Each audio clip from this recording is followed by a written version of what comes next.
Hey guys, how's it going?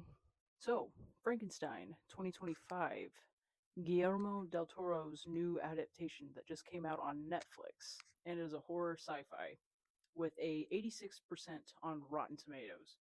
It's been praised for sticking with Mary Shelley's original Gothic novel, but of course, this is Del Toro's world, and we have to keep that in mind throughout this movie. The film really leans into the gothic, visually rich vibe, and I love it very much for this reason. And I know what you're probably thinking. Oh, it's Frankenstein. Oh, Del Toro is the one that directed it. Oh my goodness, this is going to be amazing. Well, here's some things that I feel that, eh. This movie is just a fun watch. I will say that it is something that I would put on for this time of the year. It's filled with beautiful snowy landscapes, which is perfect for around Christmas time. It really amplifies the chilly, eerie atmosphere and a perfect match for those gothic vibes. So we definitely highlight those elements of visual richness, like the contrast of dark gothic architecture against the crisp, snowy backdrop. And it really does feel like the perfect season to dive into this tale at this time. But there are some things about the story that are very questionable to me. But yay, adaptations, woohoo! Victor Frankenstein, played by Oscar Isaac, is this brilliant but really obsessive scientist who we find who is running away from his creation. And he has been trying to distance himself from it, and thus sets the tone for basically in the majority of this movie.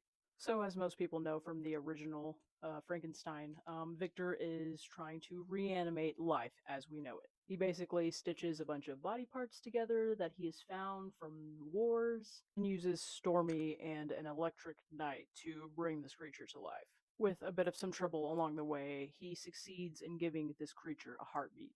The creature, played by Jacob Elordi, I hope I am pronouncing that correctly. This new creature who is then goes into its upbringing. Frankenstein is taught by Victor. He is taught how to speak and use words, and Victor basically is trying to go through a upbringing, I guess you could say, with Frankenstein. Again, you can kind of hardly tell that there is such an upbringing with Frankenstein, as this is one of the issues that I have had with the movie, where things seem rushed and they seem forced. We eventually get to see Elizabeth Harlander, the beautiful Mia Goth.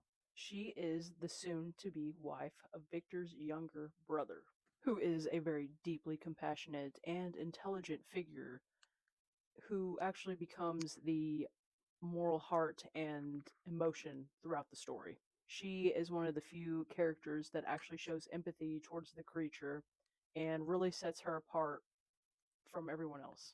Frankenstein can really pull at your heartstrings because of this isolation, and Del Toro has a very shortened way of emphasizing why he is isolated. And this is just an opinion, it's really not something that everybody has to get, but I do feel like Frankenstein, he's just got more of that Prometheus look. Like, I don't know, he came from a different planet or something. Like someone dropped him here from, a spacecraft or something. I don't know. I do like and appreciate that Frankenstein, he actually learns to be his own person, and he grows empathy and is very compassionate about people and basically the world around him, which is something that we do see more into, like the Bride of Frankenstein and stuff like that. We get to see the more sweeter, understanding side of the monster. So Elizabeth Harlander actually stumbles upon Frankenstein, just happens to walk into the basement area, which is not a basement. It is like a underground cave slash sewer system, or I mean, it's a giant castle. I understand that. So, but she just stumbles upon him, and they have a very learning experience together, and it's, I wouldn't say intimate, but it is intimate because it is very close. Elizabeth starts to feel for the creature, and he's just shackled there, and he's sad. He's sad. He wants to be a good creature, and Victor isn't giving him that chance to be a good creature. He can't be trusted. So, after this encounter that Elizabeth has with Frankenstein, she is just emotionally in depth with him all of a sudden. And it's like, dude, you are literally the wife of the brother. Like, you are way too invested in this man who's only been alive for like 2 days. So, we're gonna get into the actual Frankenstein lore. I mean, everybody should know this by now, so hopefully I am not spoiling anything for you because this movie has been out since the 30s. But Victor Frankenstein, he basically burns down the castle.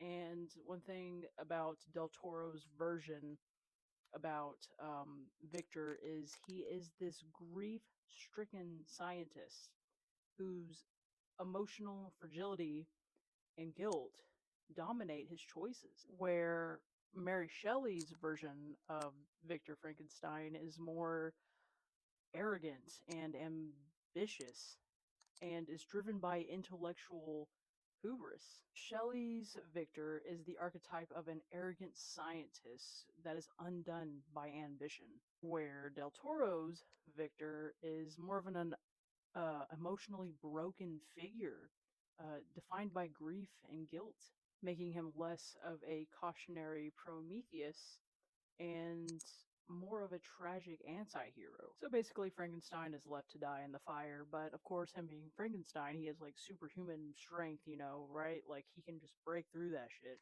which he does. And this is how he basically escapes and becomes his own person, and he tries to figure out the ways of life, yada yada. Like we get the story by now.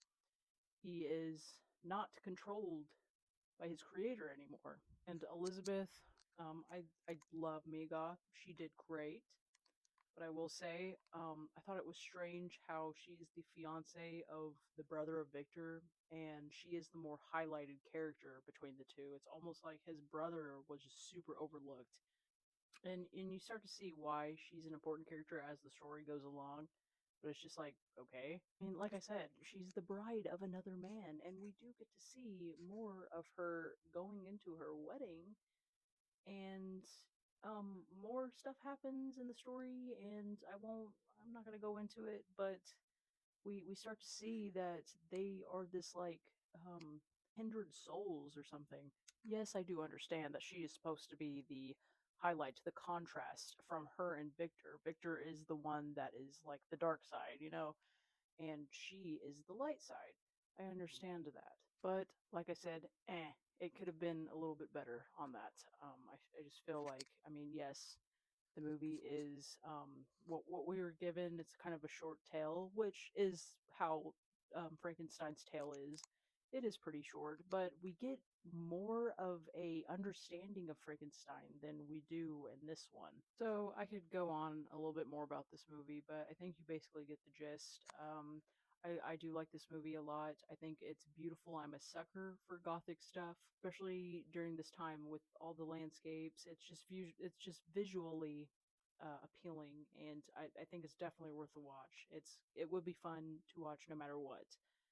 Just some nitpicks about it, you know what I'm saying? But hey, we all got guilty pleasures, right? So I would like to say thank you so much for watching this video. Please comment, like this video. Also, I am thinking about making a Patreon, so if you want to watch movies or shows with me, that will be the place to do. Thank you so much. Bye bye.